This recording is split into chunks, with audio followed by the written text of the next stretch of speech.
I'm Frank Vaughn. It's December 30th, 2024, and the word on the streets today, or at least the talking point, is that Justin Trudeau will prorogue Parliament to avoid an election yet again.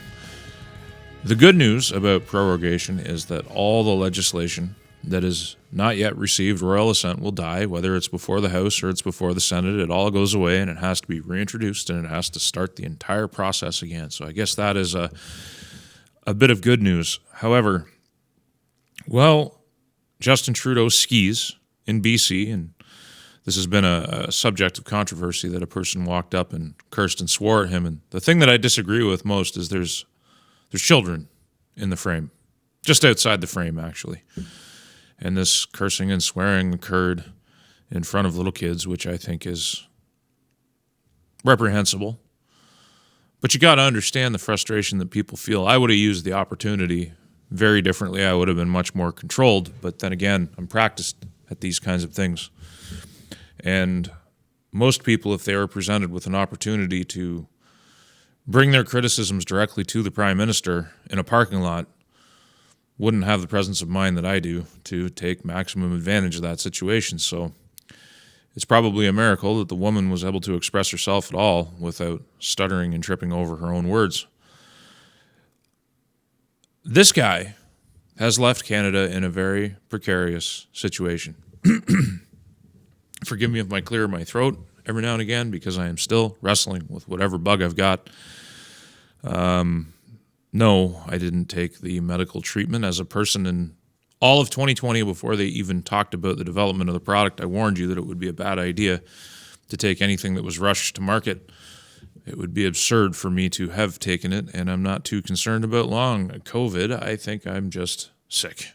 That's what happens on this planet. People get sick. The country, upon reflection, is actually in a very weak state. It has been brought to its knees, not just by this government, but by a process that's been ongoing for 30 years as we've deindustrialized and converted ourselves into a resource colony for the world.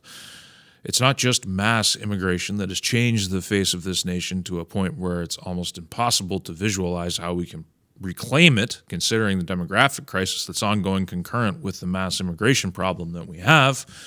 We've also deindustrialized. We don't make finished products anymore. We just extract our wealth and send it around the world. We have destroyed our military capacity. We have destroyed our capacity for independence. And we've now spent a decade under Justin Trudeau telling the Canadian public that we are a post-national state and that any pride of nation is bad. The only thing you're allowed to have pride in is some concept of multiculturalism, which does not include anything to do with any of the people who have lived on this land the longest.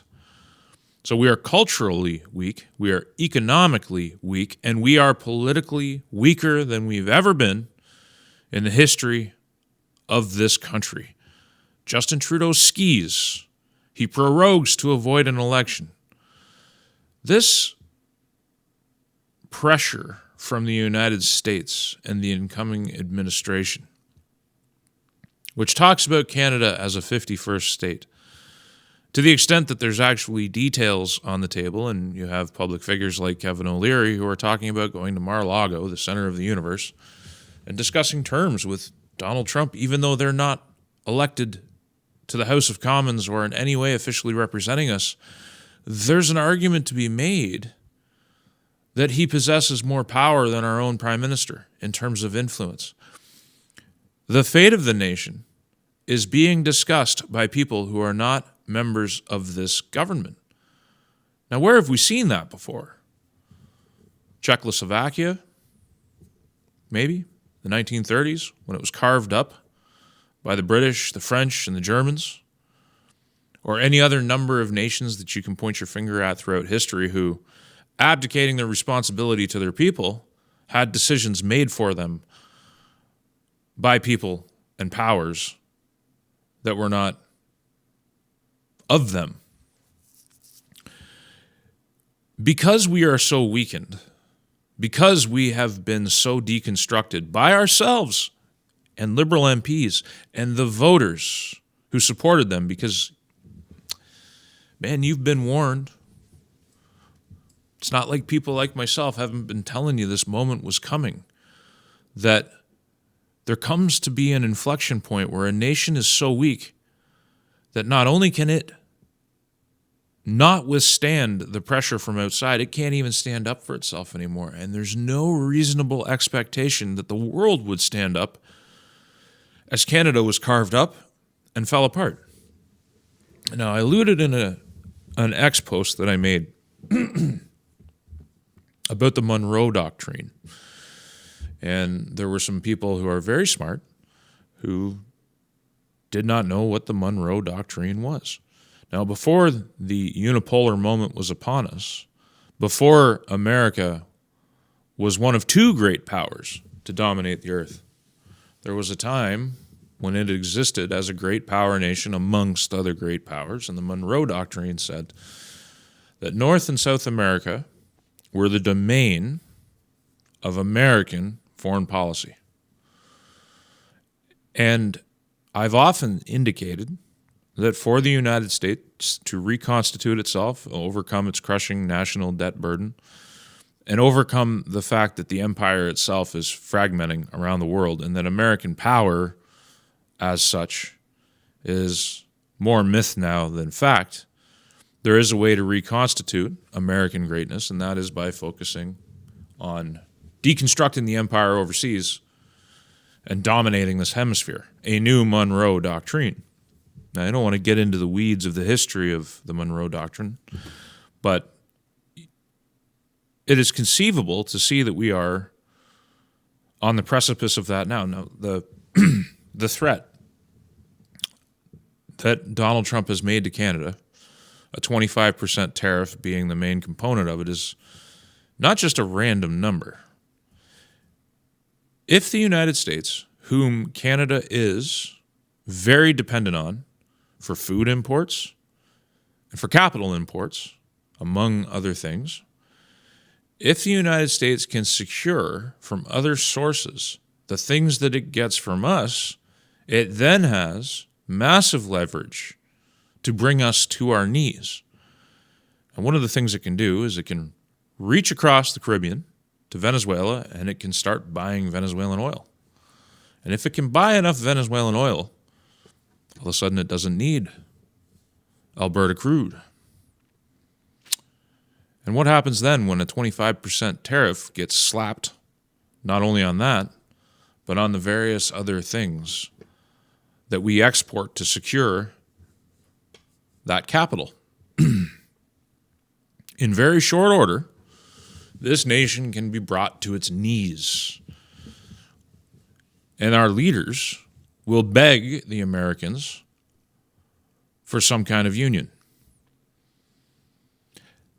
While the country is being deconstructed and targeted from outside, Justin Trudeau skis.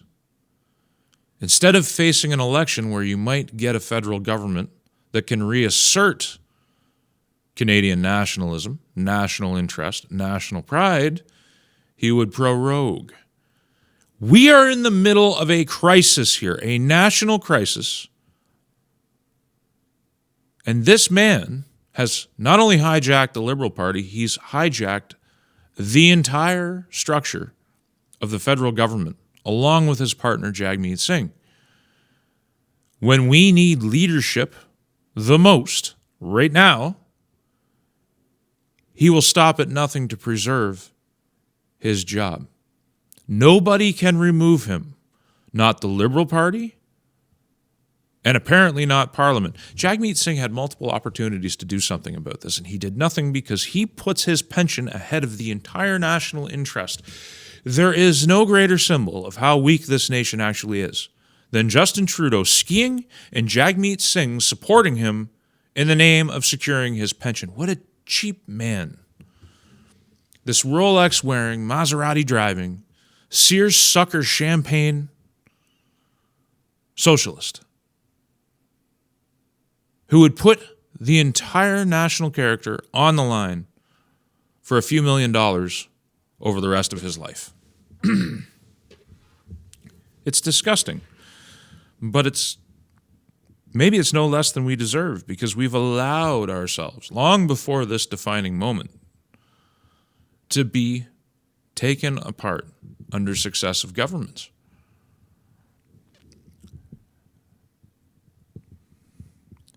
I think we might be in greater danger than we realize. Because if the Americans, through a combination of tariffs, prove to the public, because the public is far too ignorant to understand the real danger, to the public who celebrates this stuff, who celebrates the death of Canada, who has bought into the post-national state, who, in a very empty-headed way, celebrate the multiculturalism which is burning this nation to the ground all around you. Rising crime, networks of fentanyl production that are destroying our people of all backgrounds, races, colors, and creeds. They celebrate this because they don't understand it. They don't understand the consequences of this embracement of the end of the nation.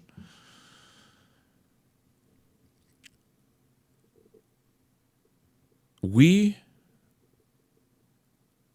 probably have no cavalry coming if the Americans use the leverage of tariffs and pressure to bring us to our knees.